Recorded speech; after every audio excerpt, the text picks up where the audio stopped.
ನಮಸ್ಕಾರ, ನೀವು ನೋಡ್ತಾ ಇದ್ದೀರಾ ಗ್ಯಾರಂಟಿ ನ್ಯೂಸ್. ನಾನು ಚಂದನ.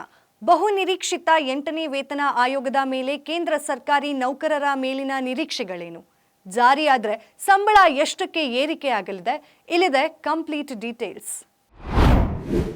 1 ಕೋಟಿಗೂ ಹೆಚ್ಚು ಕೇಂದ್ರ ಸರ್ಕಾರಿ ನೌಕರರು ಮತ್ತು ಪಿಂಚಣಿದಾರರು 8ನೇ ವೇತನ ಆಯೋಗದ ಸ್ಥಾಪನೆಗೆ ಮೋದಿ ಸರ್ಕಾರದಿಂದ ಪ್ರಕಟಣೆಗಾಗಿ ಕುತೂಹಲದಿಂದ ಕಾಯ್ತಾ ಇದ್ದಾರೆ. 8ನೇ ವೇತನ ಆಯೋಗದ ಅನುಷ್ಠಾನ ಜನವರಿ 2026ರಿಂದ ನಿರೀಕ್ಷಿಸಲಾಗಿದೆ. ಕೇಂದ್ರ ಸರ್ಕಾರಿ ನೌಕರರು ಮತ್ತು ಅವರ ಕುಟುಂಬಗಳಿಗೆ ದೊಡ್ಡ ಸಂಬಳ ಬದಲಾವಣೆಗಳು ಮತ್ತು ಇತರ ಕಲ್ಯಾಣ ಕ್ರಮಗಳನ್ನು ಪರಿಚಯಿಸುವ ನಿರೀಕ್ಷೆ ಇದೆ. ಅದನ್ನ ಮುಂಬರುವ ಕೇಂದ್ರ ಬಜೆಟ್ನಲ್ಲಿ ಘೋಷಿಸಬಹುದು ಅಂತ ಕೂಡ ಊಹಿಸಲಾಗ್ತಾ ಇದೆ. ಕೇಂದ್ರ ಸರ್ಕಾರದ NCJCM ಪ್ರಸ್ತಾಪಿಸಿದಂತೆ ಈ ಹೆಚ್ಚಳವನ್ನು 2.86ರ ಫಿಟ್ಮೆಂಟ್ ಅಂಶವನ್ನು ಬಳಸಿಕೊಂಡು ಲೆಕ್ಕಾಚಾರ ಹಾಕಲಾಗ್ತಾ ಇದೆ. ಫಿಟ್ಮೆಂಟ್ ಅಂಶವು ಸರ್ಕಾರಿ ನೌಕರರ ಸಂಬಳ ಮತ್ತು ನಿವೃತ್ತರ ಪಿಂಚಣಿಗಳನ್ನು ಪರಿಷ್ಕರಿಸಲು ಬಳಸುವ ಒಂದು ಫ್ಯಾಕ್ಟರ್ ಆಗಿದೆ. 7ನೇ ವೇತನ ಆಯೋಗದಲ್ಲಿ ಫಿಟ್ಮೆಂಟ್ ಅಂಶ 2.57 ಇತ್ತು.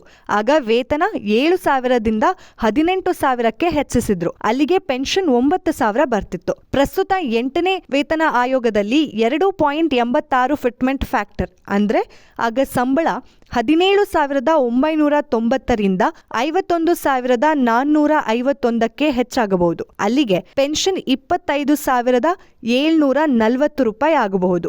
ಓವರ್ ಆಲ್ ಆಗಿ ಪರ್ಸೆಂಟೇಜ್ ವೈಸ್ ನೋಡೋದಾದ್ರೆ 186% ಹೆಚ್ಚಳವಾಗತ್ತೆ. ಕೇಂದ್ರ ಸರ್ಕಾರಿ ನೌಕರರಿಗೆ 186% ವೇತನ ಹೆಚ್ಚಾಗಬಹುದು.